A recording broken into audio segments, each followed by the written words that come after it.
তাৰ ওচৰতে জমজম পোৱাটো আছিল, এতিয়া দেখা নাপায়। এইটো কাবাচৰি ধাৱক কৰিলোঁ 7 বাৰ। এতিয়া গৈ আছোঁ, 8টা মানুহ কৰি আছে, কৰি আছে,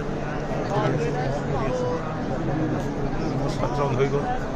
যাবলৈ বহুত ভিৰ ইয়াতে, ভিৰ হৈ গৈছে। 7 ৰাউণ্ড হৈ গৈছে, যাব পৰা নাই।